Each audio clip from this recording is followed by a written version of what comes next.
स्वागत है दोस्तों आपका इस चैनल पर। हमने इस चैनल पर जो है पीसीबी डिज़ाइनिंग और सर्किट कॉन्सेप्ट से रिलेटेड कई वीडियोस अपलोड करे हैं।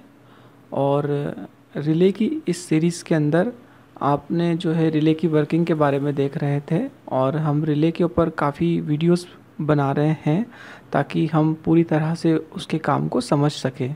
तो लास्ट 2 पार्ट्स आपने देख लिए होंगे, ये इस लेक्चर का पार्ट 3 है। तो जो है आपने अगर पुराने जो वीडियोस हैं रिले के या और भी आप देखना चाहते हैं तो वो आप देख सकते हैं। ये पार्ट 3 है, इसको आप देखिए और आगे हम और इसके जो कॉन्सेप्ट है उसको डिस्कस करेंगे।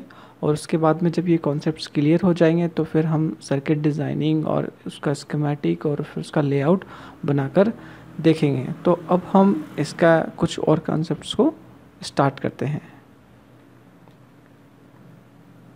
अब हम आगे देखते हैं। जैसे मैंने कहा हिंदी में थोड़ा सा लिख रखा है कि आपका इंडक्टर कैसे काम करता है। तो क्योंकि बेसिकली कॉइल एक इंडक्टर है, तो जब भी हम कॉइल में करंट फ्लो करते हैं तो उसमें एक मैग्नेटिक फील्ड बन जाती है, ठीक है। और मैग्नेटिक फील्ड बन जाती है तो उस फील्ड को यूज़ करके हम जो है कोई कॉन्टेक्ट को मेक या ब्रेक कर सकते हैं, ठीक है।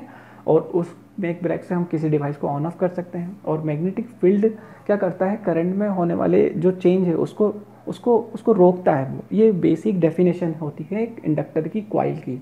और ये जो डेफिनेशन है इससे आप बहुत सारी चीज़ें आगे जाके देख सकते हैं, ठीक है। तो यहाँ पे देखिए एक लाइन और हम पढ़ लेते हैं कि मैग्नेटिक फील्ड क्या करता है, करंट में होने वाले परिवर्तन के अनुसार बदलता रहता है। मतलब करंट में जैसे जैसे चेंज आएगा तो मैग्नेटिक फील्ड में भी चेंज आता जाएगा। ऑब्वियस ही बात है कि अगर मान लीजिए कोई कंडक्टर है, उसके अंदर आपने करंट फ्लो किया है और उसमें मैग्नेटिक फील्ड जनरेट हो गई है, तो मैग्नेटिक फील्ड क्या करेगी, करंट का अपोज ही करेगी। कोई फील्ड जनरेट होगी तो करंट इतना सही फ्लो नहीं हो पाएगा। लेकिन यहाँ पर जो प्रॉपर्टी बनेगी उसका यूज़ करके हम बहुत सारी चीज़ें बना सकते हैं, बहुत सारे कॉन्सेप्ट्स को हम समझ सकते हैं। और हमने ये भी सुना होगा कि जैसे ही उसके अंदर मैग्नेटिक फील्ड जनरेट हो जाता है तो कॉइल में एक अपोजिट साइड में एक ईएमएफ जनरेट हो जाता है ना, इलेक्ट्रोमोटिव फोर्स, जिसको हम सिंपल वोल्टेज भी बोल सकते हैं कि एक अपोजिट वोल्टेज भी उसमें जनरेट होता है, ठीक है। और ये जो मैं डिस्कशन कर रहा हूँ ये रिले में काफ़ी इंपॉर्टेंट होगा, आगे हम देख सकते हैं और आप कमेंट करके पूछ सकते हैं, ठीक है। क्योंकि थ्योरी में समझना थोड़ा सा मुश्किल हो जाता है, लेकिन मैंने आपको एक हिंट दी, एक थ्योरी स्टार्टिंग में क्लियर कर रहा हूँ ताकि जब भी प्रैक्टिकल होगा तो उसको मैं आपको बता सकूँ वहाँ पर। अब ये तो हमको पता ही है कि जो कॉइल है उसकी यूनिट हेनरी होती है, और एक henry is equal to 1000 millihenry, and then 1000 millihenry equal to है ना 1000 माइक्रो हेनरी, और 1 microhenry is equal to 1000 nanohenry, और 1 nanohenry equal to 1000 picohenry. एक बार ये आप वाई के लिए कंफर्म कर सकते हैं और एक माइंड में ध्यान रख सकते हैं, ठीक है। और कॉइल का यूज़ करने से क्या क्या चीज़ें हो सकती है, मतलब कॉइल से हम क्या कर सकते हैं, वोल्टेज करंट को कंट्रोल कर सकते हैं, बक बूस्ट कन्वर्टर बना सकते हैं, यदि आपको कॉइल का अच्छा से यूज़ पता है तो, ठीक है। जैसे मैंने वहाँ पर कुछ आपको रिले मॉड्यूल्स बताए थे, यहीं पर आप जो है वो कुछ और रिले मॉड्यूल्स भी देख सकते हैं। देखो आप यहाँ पर कि ये जो है 3 यहाँ पे मैंने रिले मॉड्यूल बता रखे हैं। तो इसमें क्या बेसिक डिफरेंस है ये तो हमने देखा ही था कि यहाँ एक ट्रांजिस्टर लगा हुआ है और यहाँ इनपुट देंगे तो यहाँ पर आपको आउटपुट मिल जाएगा। आगे हम और चीज़ें डिस्कस करने वाले हैं। ये आप देखिए, ये थोड़ा सा स्पेशल रिले है। इसमें क्या है, 555 टाइमर आईसी लगी हुई। देखो यहाँ सिर्फ ट्रांजिस्टर है और यहाँ ट्रांजिस्टर ज़रूर है, आई डोंट नो यहाँ ट्रांजिस्टर है कि नहीं, एक बार देखना होगा, भूल गया मैं तो यहाँ पे 555 टाइमर आईसी लगी हुई, और 555 टाइमर आईसी को इस पोटेंशियोमीटर से कंट्रोल कर रखा है। मतलब अगर आप ये रिले को यूज़ करेंगे तो आप क्या कर सकते हैं, मान लीजिए आपने इसके साथ में एक बल्ब कनेक्ट कर दिया है और उसको आप सेट कर सकते हैं कि वो 10 सेकंड के लिए ऑफ रहे, 10 सेकंड के लिए ऑन रहे, और इस टाइम को आप जो है और भी अच्छे से वैरी कर सकते हैं। तो मैंने बल्ब का एग्जांपल दिया, आप चाहे तो इसको कूलर में लगा सकते हैं कि आपकी पानी की जो मोटर है वो कॉन्स्टेंटली ऑन नहीं रहे। क्योंकि हम क्या करते हैं, रात को कूलर ऑन करते हैं तो पानी का पंप भी ऑन कर देते हैं, और उससे क्या होता है कि कॉन्स्टेंटली वो चलता रहता है और चलता रहता है, दैट्स गुड। बट बाकी पानी बहुत बार ओवरफ्लो पे ढुलना चालू हो जाता है एंड उसको संभालना मुश्किल होता है। या आपको जहाँ लगता है कि यार मुझे कहीं टाइमिंगली किसी डिवाइस को ऑन ऑफ करना है, यहाँ मैंने पंप के बारे में बताया है, बल्ब के बारे में बताया है। आप चाहे तो घर में कोई एलईडी लाइट वाइट बना सकते हैं और वहाँ पे उसको टाइमिंगली कंट्रोल कर सकते हैं। तो 555 टाइमर आईसी का यूज़ करके ये इन्होंने यहाँ पर बनाया मॉड्यूल अवेलेबल है। अब देखिए आप दूसरे वाला मॉड्यूल देखिए आप, जैसे यहाँ पे लिखा 1 चैनल विथ ऑप्टोकपलर, है ना। 1 चैनल मतलब चैनल क्या होता है, एक रिले मतलब एक चैनल, दो चैनल, दो रिले मतलब दो चैनल, तीन रिले मतलब तीन चैनल, ठीक है। पर ये ऑप्टो कपलर यहाँ पे इन्होंने लिख रखा है, ठीक है। तो यहाँ देखिए आप, ये वाइट जो है वो ऑप्टो कपलर है यहाँ पर, और ये ट्रांजिस्टर है यहाँ पर, ठीक है। और ये जेनर डायोड है जो मैंने आपको बताया है, और जेनर डायोड की जगह डायोड भी लगा सकते हैं, और आगे हम डिस्कस करने वाले हैं कि क्यों हम जो है डायोड का यूज़ करते हैं, ठीक है, ये जेनर डायोड का यूज़ करते हैं। तो यहाँ पे देखिए आप, जो मैं बता रहा था ऑप्टो कपलर वाला जो ये रिले मॉड्यूल है बहुत ही अच्छा है। कैसे अच्छा है, देखिए नॉर्मल जो रिले मॉड्यूल है ये वाला जो है, इसमें ट्रांजिस्टर है सिर्फ। तो ट्रांजिस्टर में क्या होता है, बहुत बार अगर आपका लोड जो है बहुत ही लीनियर है, मतलब मान लीजिए छोटा मोटा बल्ब यूज़ करें 0 वोल्ट वगैरह का, तब तो कोई दिक्कत नहीं है, आपको इतनी करंट हैंडलिंग आसानी से हो जाएगी। लेकिन क्या होता है, रिले है, कॉइल है, कुछ ना कुछ ब्रेक करंट आता ही है, चाहे डायोड लगा है, कुछ ना कुछ प्रॉब्लम आती ही है। और रिले हमको क्या करता है, एक इलेक्ट्रिकल आइसोलेशन देता है, ठीक है। इलेक्ट्रिकल आइसोलेशन मतलब एसी और डीसी में कोई कनेक्शन नहीं होता। अगर मान लीजिए कि यहाँ पर जो आप डीसी दे रहे हैं पूरा, और यहाँ पर आप एसी की कोई अप्लाइंसेस को ऑन ऑफ कर रहे हैं, तो उन दोनों के बीच में कोई कनेक्शन नहीं है, क्योंकि आपने वहाँ पर, जब मैंने कॉइल का जो इंटरनल स्ट्रक्चर बताया था, तो वो जो कॉइल के जो दो टर्मिनल थे बस वही डीसी से कनेक्ट रहेंगे, बाकी के जो तीनों टर्मिनल है वो एसी से कनेक्ट रहेंगे, और एसी डीसी का कोई कनेक्शन नहीं था वहाँ पर। तो इलेक्ट्रिकल आइसोलेशन है, मतलब एसी डीसी में कोई भी कनेक्शन नहीं है, ठीक है। तो ये चीज़ें आप और समझ सकते हैं, मैं आपको इलेक्ट्रिकल आइसोलेशन के बारे में प्रैक्टिकली और चीज़ें बता दूंगा आपको, कभी आप मुझे पूछ सकते हैं कमेंट करके। और अब जो बात कर रहा था मैं ऑप्टो कपलर की, तो ऑप्टो कपलर आपको क्या करता है, ये ऑप्टिकली आइसोलेट कर देता है पूरे डिवाइस को। मतलब यहाँ पर क्या होगा कि एसी और डीसी दोनों अलग है यहाँ पर, क्योंकि यहाँ पे सिर्फ डीसी आ रहा है, यहाँ से एसी ऑन ऑफ हो रहा है, दोनों में फिजिकली कोई कनेक्शन नहीं है, ठीक है। लेकिन फिर भी आपका डीसी जो है वो इलेक्ट्रिकल डिवाइस के साथ में समहाउ बहुत ही पास में कनेक्ट है। और कॉइल है, अगर देखिए आपने देखा होगा कि जो मैं आपको थोड़ा पीछे ले जाता हूँ यहाँ पे, हाँ यहाँ पे, ठीक है, ये देखिए आप, तो यहाँ आपका ये डीसी कनेक्टेड है, और ये यहाँ पे एसी है, यहाँ पे एसी है, और यहाँ एसी है, ठीक है। तो दोनों अगर मान लीजिए साथ में होंगे तो क्या होगा, यहाँ पे से आपका एसी फ्लो हो रहा है, इधर से आपका डीसी फ्लो हो रहा है, थोड़ा सा डिस्टर्बेंस होना बनता है, ठीक है। लेकिन ये सस्ता होता है, 10-20 रुपये में आपको मिल जाता है एक रिले, ठीक है। तो इलेक्ट्रिकल आइसोलेट होने के बाद भी कुछ प्रॉब्लम आ सकती है। लेकिन यहाँ पर जो मैं बात कर रहा था आपको ऑप्टो कपलर की, ये आपको ऑप्टिकली आइसोलेट कर देता है पूरे सर्किट को। मतलब इंटरनल सिर्फ एक लाइट जो है ऑप्टो कपलर में ऑन होती है, उससे ही आपका रिले ऑन ऑफ हो जाता है। तो डीसी का कनेक्शन होना बहुत ही कोई कनेक्शन ही नहीं होता एसी और डीसी का यहाँ पर। तो आपका माइक्रो कंट्रोलर कभी रीसेट नहीं होगा, कोई प्रॉब्लम नहीं आएगी, बंद चालू नहीं होगा, तो बहुत आपको हेल्प मिलेगी। और इस चीज़ के बारे में भी आप मुझसे क्वेश्चन करके पूछ सकते हैं, क्योंकि मैंने इस पर काफ़ी काम किया हुआ है। आई होप कि आपको इतना तो समझ में इसमें आया होगा। ये आप देख लीजिए यहाँ पर, ये थोड़ा सा एनिमेशन है, और ये देखिए आप यहाँ पर मैंने बताया था कि ये आपकी कॉइल होती है। तो कॉइल के अंदर दो टर्मिनल हो सकते हैं, एक मान लेते हैं हम, ये पॉजिटिव टर्मिनल, ये नेगेटिव टर्मिनल, ठीक है। और दूसरा जो टर्मिनल है यहाँ पर, ये एनो हो गया, नॉर्मली ओपन और नॉर्मली कनेक्ट। अब हमने यहाँ पे क्या कर रखा है, सप्लाई दे दी, ठीक है, और एनो से हमने एक बल्ब कनेक्ट कर दिया, ठीक है। तो जब एनो पर ये देखो, ये आपकी सप्लाई आ रही है ना, ये आपकी एसी सप्लाई है, और ये एसी सप्लाई आपकी कहाँ जा रही है, इस बल्ब में जा रही है, ठीक है। और ये जो दूसरा वाला जो बल्ब की सप्लाई है वो कहाँ जानी चाहिए, यहाँ जाना चाहिए थी, लेकिन हमने उसको रिले के थ्रू दे रखा है। तो जैसे ही इस कॉइल पे सप्लाई आती है, ठीक है, तो कॉइल देखो यहाँ मैग्नेटिक फील्ड भी इन्होंने बताई, जैसे मैग्नेटिक फील्ड आती है तो ये अट्रैक्ट कर लेता है इसको इधर इस साइड में, और जैसे ये अट्रैक्ट होगा तो आप देख लीजिए यहाँ पर ये जो कनेक्शन वो यू बनना चाहिए था, मतलब अगर आप मैन्युअली ऑन करते तो ऐसा बनना चाहिए था यू, ठीक है, लेकिन वो इसके थ्रू हो रहा है। लेकिन इससे हमको क्या करने को मौका मिल गया, एक कुछ बनाने का मौका मिल गया है यहाँ पर, कुछ कनेक्ट करने का मौका मिल गया है यहाँ पर, ठीक है। तो ये एक छोटा सा एनिमेशन से आप समझ सकते हैं कि जैसे ही कॉइल में सप्लाई आई और यहाँ पे डीसी सप्लाई आ रही, तो ये ऑन ऑफ हो रहा है। नीचे आप सर्किट को देखिए, यहाँ एनिमेशन नहीं है, लेकिन यहाँ आप देखिए ये कॉइल है, रिले की कॉइल है, और यहाँ पर हमने एसी सप्लाई दे रखी है, 110 वोल्ट एसी सप्लाई। उसकी वजह से क्या होगा, ये जो एनसी है ना, ये जो कॉमन सप्लाई है आपकी, वो एनसी से हट के कहाँ चली जाएगी, एनओ पे चली जाएगी, ठीक है। तो जैसे ही यहाँ पे सप्लाई आई तो क्या होगा, सप्लाई आते से ही आपका कहाँ पहुँच जाएगा, ये यहाँ पहुँच जाएगा, ये यहाँ पहुँच जाएगा, और यहाँ पहुँचने के बाद में क्या होगा, यहाँ पहुँचने के बाद में क्या होगा, ये जो आपका बल्ब है ये वाला बल्ब ऑन हो जाएगा। कैसे, देखो ये हमने कॉमन सप्लाई दे रखी है, ठीक है, ये थोड़ा सा सिंबॉलिक समझा रखा है यहाँ पर, लेकिन आप क्या कर सकते हैं, मतलब मैं इसको आगे जाके और छोटा छोटा करने वाला हूँ और बिल्कुल 1 to 1 समझाने वाला हूँ। तो यहाँ पे आप देखिए ये जो है सप्लाई यहाँ एक एंड पे यहाँ से जा रही है और दूसरे एंड पे क्या हो जाएगी, ये जो सप्लाई कैसे पहुँच जाएगी, यहाँ के थ्रू यहाँ पहुँच जाएगी, ठीक है। मतलब जैसे ही इस पर सप्लाई आएगी तो ये वाला बल्ब जो है आपका ऑन हो जाएगा, और जब सप्लाई नहीं है तो आपका क्या है, दूसरा बल्ब आपका ऑन हो जाएगा, क्योंकि यहाँ पे देखो ये सप्लाई ऑलरेडी आ रही है, ठीक है, और यहाँ पे भी सप्लाई ऑलरेडी आ रही है, तो ये बल्ब पहले से ही ऑन रहेगा, ठीक है। तो आप कुछ ऐसा कर सकते हैं यहाँ पर, ऑन ऑफ हो सकता है। आगे हम देखते हैं, तो ये तो एक एसी रिले का एग्जांपल हमने देखा है, आगे देखते हैं, ठीक है। ये देखिए आप, ये बेस्ट तरीका होगा आउटपुट को समझने के लिए। यहाँ पर आप देखिए रिले का ये सिंबॉलिक स्ट्रक्चर है ना। ये देखो ये 2 टर्मिनल हो सकते हैं क्वाइल के, 5 टर्मिनल होते हैं इसके अंदर, तो इन्होंने 1 और 5 को बोल रखा है कि 1 और 5 जो है यहाँ पर क्वाइल के लिए यूज़ कर रखा है, ठीक है।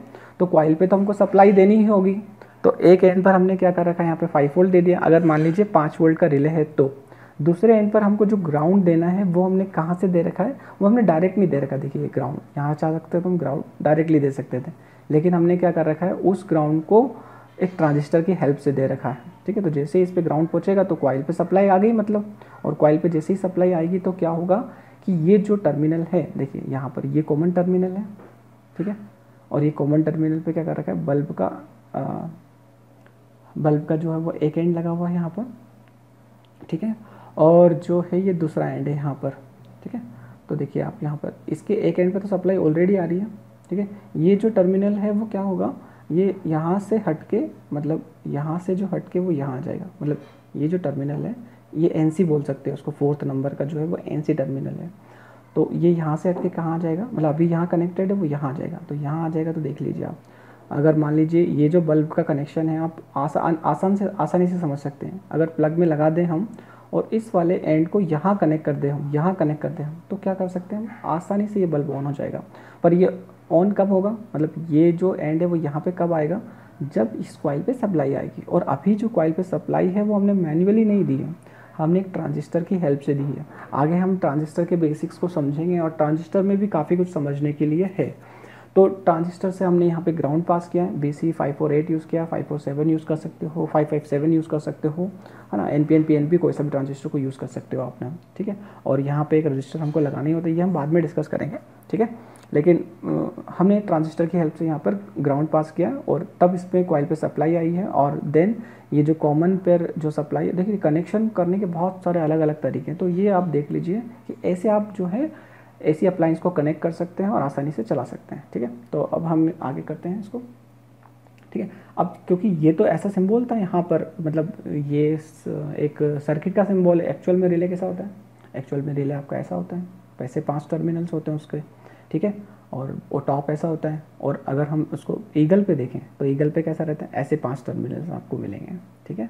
तो ऐसे 5 टर्मिनल पे देखो, ये यहाँ एक कॉइल का एक टर्मिनल ये हो गया एक, ये कॉइल का टर्मिनल हो गया दूसरा, और मान लीजिए कि यहाँ पे आपने 5 वोल्ट पहले से ही दे दिया है, क्योंकि ये पिन हेड्स है, यहाँ 5 वोल्ट आपने पहले से ही दे दिया है। और इस वाले पे ग्राउंड जो है, यहाँ पे ग्राउंड दे दिया आपने, मान लीजिए यहाँ 5 दे दिया, यहाँ ग्राउंड दे दिया। लेकिन ग्राउंड को स्विच कराने के लिए हमने क्या कर रखा है, यहाँ एक मतलब ग्राउंड को यहाँ इस वाली कॉइल पे पहुँचाने के लिए हमने एक स्विच लगा दिया है, ठीक है।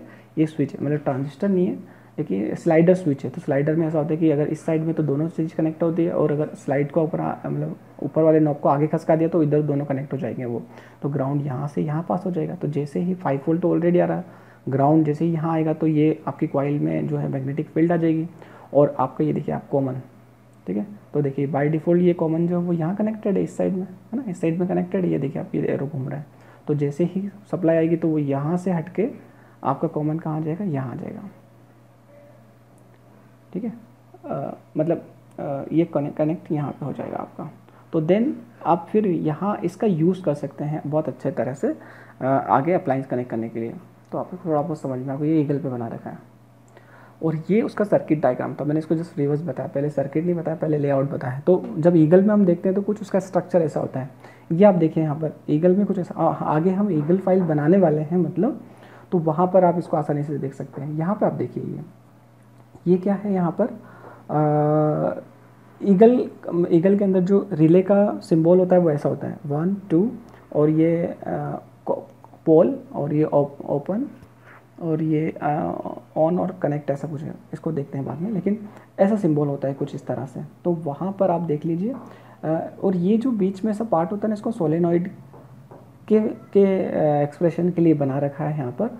तो ये कॉइल है एक तरह से, और कॉइल के अंदर जो है यहाँ पर एक एंड पर हमको क्या करना है, सप्लाई देनी है।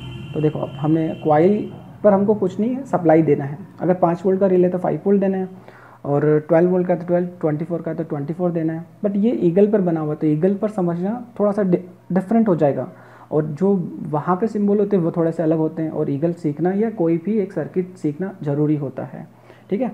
तो यहाँ पे देखिए हमने यहाँ पे क्या करा, कॉइल के एक एंड पर 5 वोल्ट दे दिया है, मतलब यहाँ 5 वोल्ट का ये बना रखा है मैंने, ठीक है, 5 वोल्ट दे दिया है यहाँ पर। और दूसरे एंड पर हमने क्या कर रखा है, ग्राउंड देना है हमको। तो ग्राउंड मैंने डायरेक्टली नहीं दिया है, ये स्लाइडर स्विच से दे रहे हैं हम। यहाँ पर जो स्लाइडर मैं आपको यहाँ बता रहा था ना, ये यहाँ से हम दे रहे हैं, ठीक है। तो जैसे यहाँ पर ये स्लाइडर स्विच यहाँ से देखिए ग्राउंड, ये ग्राउंड का सिंबल है, तो जैसे ही वो यहाँ से हट के यहाँ आएगा तो कॉइल में सप्लाई आ जाएगी, देन आपका जो बल्ब है वो ऑन हो जाएगा। और बल्ब को मैंने यहाँ ऐसे ही डायरेक्टली बस बना कर बता रखा है आपको, ठीक है। और ये थोड़ा सा एक और एग्जांपल है, यहाँ पे देखिए आप अगेन रिले का सारे वही कनेक्शन है। यहाँ पर हमने एक डायोड लगा रखा है रिले पर, ठीक है, इसके बारे में हम डिस्कस करेंगे आगे। और यहाँ पे आप देखिए थोड़ा सा यहाँ देखिए हमने क्या कर रखा है, ये जो कॉइल है, इस कॉइल के साथ में हमने एक रजिस्टर लगा रखा है और एक एलईडी भी लगा रखी है। तो आप देखिए यहाँ पर ये 5 वोल्ट जो है इस रजिस्टर से यहाँ आएगा, यहाँ आ जाएगा, लेकिन इसको ग्राउंड नहीं मिलेगा तो ऑन नहीं होगी, मतलब एलईडी ऑन नहीं होगी। तो ये एलईडी कब ऑन होगी, जब यहाँ पे सिग्नल आएगा इस ट्रांजिस्टर पे और ग्राउंड यहाँ पास होएगा। तो जैसे ही आपका जो है रिले ऑन होगा और रिले से बल्ब ऑन होगा तो आपकी एलईडी भी ऑन होगी। मतलब आप एक इंडिकेशन के लिए आप एक एलईडी भी वहाँ पर लगा सकते हैं, यहाँ पे कैपेसिटर भी लगा सकते हैं, यहाँ एक डायोड भी हम लगाते हैं, और डायोड लगाना भी चाहिए, ठीक है। वो सब चीज़ें भी हम आगे डिस्कस करने वाले हैं, ठीक है। तो अब आप यहाँ पे देखिए जो मैं बताने वाला था आपको, कहाँ पर, ये दिस वन। तो यहाँ डायोड लगा हुआ है, तो हम यहाँ एलईडी और रजिस्टर भी लगा सकते हैं, ताकि जैसे ही हमारा रिले ऑन हो तो एलईडी ऑन हो जाए तो हमको पता चल जाए, क्योंकि हम एसी सप्लाई जो है बाद में लगाते हैं जब हमारा रिले टेस्ट हो जाए तब, ठीक है। तो यहाँ पे देखिए आप क्या कर रखा है, हमने ट्रांजिस्टर तो लगा रखा है, लेकिन ट्रांजिस्टर पे सिग्नल हमने मैन्युअली नहीं दे रखा है, हमने एक एलडीआर दे रखा है। एलडीआर पे जैसे ही लाइट आई तो हमारा रिले जो है वो ऑन हो जाए। फॉर एग्जांपल के लिए हम इसको ऐसा समझ रहे हैं, तो रिले से हम कहाँ से चले तो कहाँ आ गए, मतलब धीरे धीरे हम ट्रांजिस्टर मैन्युअली और स्लाइड से होते हुए सारी चीज़ें हमने यहाँ पर समझी है, ठीक है। तो आप यहाँ पर क्या लगा सकते हैं, आप एलडीआर लगा सकते हैं, यहाँ पर आप फोटो डायोड लगा सकते हैं, यहाँ पर आप दूसरे सेंसर्स लगा सकते हैं, यहाँ पे आप माइक्रो कंट्रोलर को जोड़ सकते हैं, काफ़ी चीज़ें यहाँ पर आप जो है ऑप्टो कपलर जोड़ सकते हैं। वो सारी चीज़ें आपको समझनी होगी अगर आप इलेक्ट्रॉनिक्स में हैं और आप कुछ करना चाहते हैं, सीखना चाहते हैं तो। और पोटेंशियोमीटर से हम क्या कर सकते हैं, इंटेंसिटी को थोड़ा सा कंट्रोल कर सकते हैं कि कितनी लाइट आने पर जो है हमारा रिले ऑन ऑफ होना चाहिए। तो ये यहाँ पर आप इसको समझ लीजिए, सर्किट वर्किंग है, आप इसको चला सकते हैं, मुझसे पूछ सकते हैं। और ये यहाँ पे 12 वोल्ट का रिले है ना, 5 वोल्ट का रिले भी यूज़ कर सकते हैं। और ये क्या क्यों यूज़ कर रखा वो भी हम आगे देखेंगे, ठीक है। और ये देखिए यहाँ पर एक छोटा सा हमने प्रोटियस पर ये डिज़ाइन बनाया था, तो मैं इसको आपको एक बार चला के बता देता हूँ पहले, और देन फिर हम आगे डिस्कस करेंगे। तो देखिए अगेन यहाँ पर ये एक रिले है, ये रिले है हमारा, और रिले के साथ में हमने एक ये ब्लॉकिंग डायोड लगा रखा है। अब बस आपका ये ध्यान रखें, जब भी आप डायोड लगाएं तो उसको अपोजिट डायरेक्शन में लगाएं। तो देखिए यहाँ पर देखो 12 वोल्ट आ रहा है यहाँ पर रिले पर, ठीक है, और यहाँ पे डायोड का नेगेटिव एंड कनेक्ट कर रखा है, और यहाँ पर क्या आना चाहिए, यहाँ तो जो है नेगेटिव सप्लाई आना चाहिए, तो यहाँ पर पॉजिटिव एंड है, ठीक है। तो ताकि ये इस पर जो सप्लाई आए उसको ब्लॉक कर सके, मतलब जब रिवर्स कंडीशन में सप्लाई आए तो उसको ब्लॉक कर सके इधर आने में, फ्लो होने में, ठीक है। तो वो हम आगे और समझेंगे। तो देखिए आप यहाँ पर ये तो हमने यहाँ सप्लाई दे दी कॉइल पर, ये वाली जो सप्लाई है यहाँ पर, ये वाली जो सप्लाई है वो ट्रांजिस्टर के थ्रू यहाँ पे जाएगी, और जैसे ही इस पे जाएगी तो ये जो बल्ब पे सप्लाई पहुँचना चाहिए, ये जो हमने एसी सप्लाई दे रखी है वो यहाँ एनसी से हट के कहाँ चल जाएगी, एनओ पे चल जाएगी, और आपका बल्ब जो है वो ऑन हो जाएगा। तो मैं इसको अभी प्रोटियस पे आपको चला कर बताता हूँ एक बार। और ये हमने यहाँ स्विच दे रखा है, तो जैसे ही हम स्विच प्रेस करेंगे तो यहाँ पे जो सिग्नल है वो चले जाएगा, और सिग्नल जाने के बाद में आपका ये जो ग्राउंड है वो स्विच होकर यहाँ चल जाएगा। और पुराने वाले जो देखिए आप यहाँ पर इस वाले वीडियो में हमने यहाँ बताया था आपको कि यहाँ इनपुट पे सिग्नल आना चाहिए। क्या सिग्नल आना चाहिए, क्योंकि ये BC547 548 ट्रांजिस्टर है, NPN ट्रांजिस्टर है, तो यहाँ पे हाई सिग्नल आना चाहिए। तो देखिए मैंने जैसे यहाँ पे पॉजिटिव सिग्नल दे रखा है, हाई सिग्नल दे रखा है। तो जैसे स्विच को प्रेस करेंगे तो हमारा रिले ऑन हो जाएगा। इसको हम एक बार प्रैक्टिकल चलाकर देखते हैं, ठीक है। थैंक यू सो मच दोस्तों इस वीडियो को देखने के लिए, और आप इस चैनल को ज़रूर सब्सक्राइब कीजिए, और इस वीडियो को भी आप ज़रूर लाइक कीजिए, और इसके जो नेक्स्ट पार्ट है आप उसको ज़रूर देखिए, क्योंकि ये जो है इसका 4th पार्ट जो है वो कंटिन्यू है। उसके अंदर हमने जो है प्रोटीज का सिमुलेशन भी देखा है, और आपको बहुत सारे कॉन्सेप्ट्स क्लियर होंगे। और हमेशा की तरह आपका जो भी डाउट रहे आप मुझसे ज़रूर पूछिए, आप कमेंट करके पूछ सकते हैं, मेरा नंबर भी है, और या मेरे मेल आईडी पर आप मुझे मेल कर सकते हैं। Thank you so much.